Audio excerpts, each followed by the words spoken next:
When people talk about the liquid habitable zone, aka the Goldilocks zone, they usually mean the distance from a star where liquid water can exist on a planet's surface.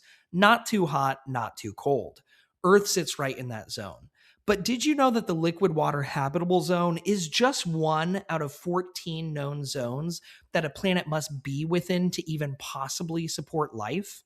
Astrophysicists studying planetary habitability have identified multiple independent conditions that must all be met for a planet to be capable of supporting life. These include things like the right atmospheric condition, a stable rotation rate, a life friendly axial tilt, the right ultraviolet radiation environment, and many others. Each zone represents a narrow range where life could exist. If a planet scores 13 out of 14 zones, no life. And these zones are only part of the picture. Many scientists have also identified dozens of other finely tuned constants in the universe itself. Astrophysicist Hugh Ross comments there are now 14 known habitable zones that have been fleshed out in the scientific literature. And for a planet to be truly habitable, it must reside in all 14. We've yet to find one outside of planet Earth that resides in even 3 of the 14 known habitable zones. In other words, against incomprehensible odds, in a universe of 200 billion trillion stars, one planet stands out. Ross adds, even if all you look at is a planetary habitable zone and a galactic habitable zone, that number of billions of habitable planets rapidly shrinks down just to the one that we're living on. And as far as we know, we are one of one. Here's the crucial question: what is the best explanation for why Earth is so uniquely suited for life?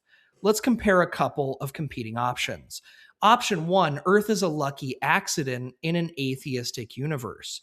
This view says the universe exists without purpose, the laws of physics simply are, and Earth just happens to fall into right conditions by chance. But this raises several challenges. First, why does the universe exist at all? Naturalism offers no ultimate cause, only physical processes that themselves require explanation. Second, the probability of a planet landing in all the necessary habitable zones by chance is extraordinarily small. But the problem goes much deeper. Even a perfectly fine tuned planet doesn't automatically produce life. Despite decades of research, the origin of life remains one of the deepest scientific mysteries. Stephen C. Meyer writes, the probability of producing a single functional protein of modest length, 150 amino acids, by chance alone in a prebiotic environment stands at no more than better than a vanishingly small 1 chance in 10 to the 164th power. For comparison, scientists estimate there are about 10 to the 80th power atoms in the entire observable universe. In other words, you are far more likely to randomly pick one marked atom out of the entire universe than to produce a single functional protein by chance. And life doesn't require one protein, it requires hundreds at a minimum working together in precise, information rich systems. Unfortunately, this option seems to have the deck stacked against it. Naturalistic theories struggle to explain why the universe exists at all, why the conditions for life are finely tuned, and how life first originated. Option two: Earth was designed in a theistic universe. If God exists, a being capable of creating space, time, matter, and energy, then fine tuning the conditions for life is not difficult. Design is something we recognize every day. When a system has a beginning, we infer a cause. When something is finely tuned, we infer a tuner. When we see information, like the digital information in DNA, we infer intelligence. And in all of our human experience, life only comes from life. It never comes from non life.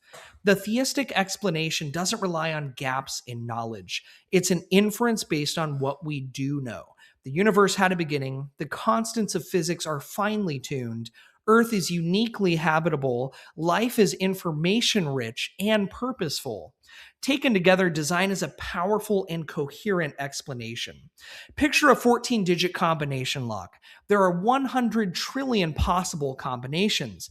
If someone walked up and perfectly punched in the 14-digit code on the first try, What would be the better explanation? That he got lucky or that he knew the code? So, what do you think? Did Earth beat impossible odds in a purposeless universe, or was it designed for life from the beginning? Let me know your thoughts in the comments and have a great day.